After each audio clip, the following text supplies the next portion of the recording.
പരലോകത്തിൽ ഏറ്റവും പ്രയോജനം ചെയ്യുക ജബറൂത്ത് ദർശനവും അതിൽ മുഴുകലുമാണ്. അതാണ് നബി സല്ലല്ലാഹു അലൈഹി വസല്ലമ അരുളിയത്.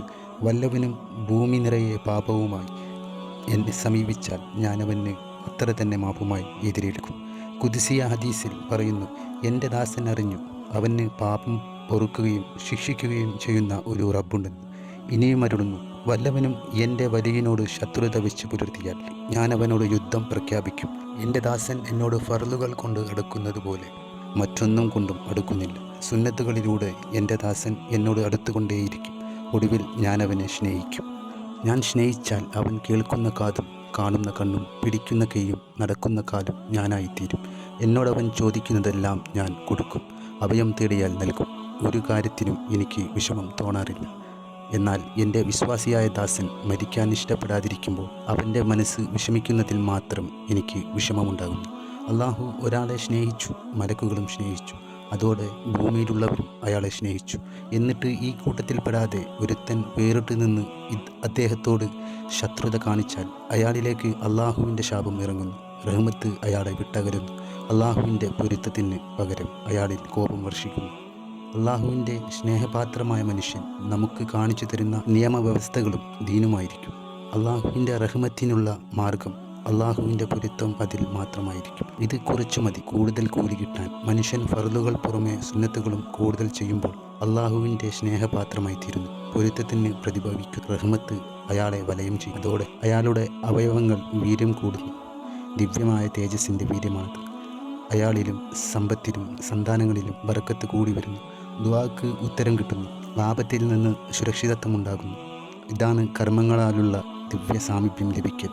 അയാളെ മരിപ്പിക്കാൻ അള്ളാഹുവിന് വിഷമം തോന്നുമെന്ന് പറഞ്ഞതും ബാഹ്യാർത്ഥത്തിലല്ല, ആലങ്കാരികമാണത്. അള്ളാഹുവിന് എല്ലാത്തരം കാര്യങ്ങളിലുമുണ്ട് ഓരോ തരം നിയന്ത്രണം.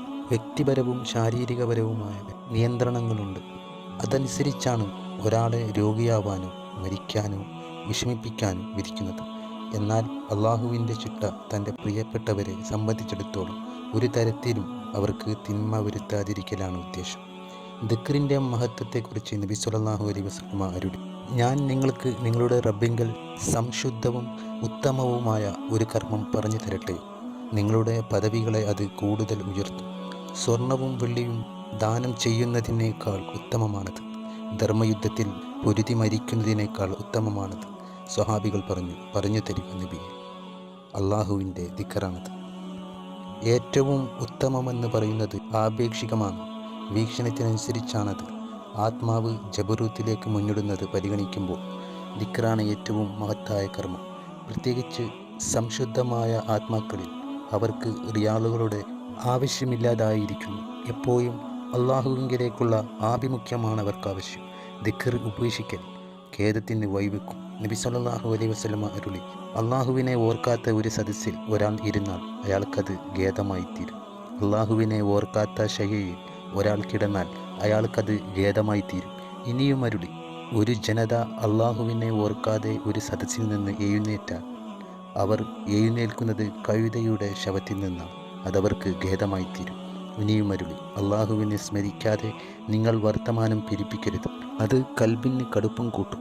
അള്ളാഹുവിൽ നിന്ന് ഏറ്റവും അകലെ നിൽക്കുന്ന മനുഷ്യൻ ഏറ്റവും കടുത്ത മനസ്സുള്ളവനാണ്.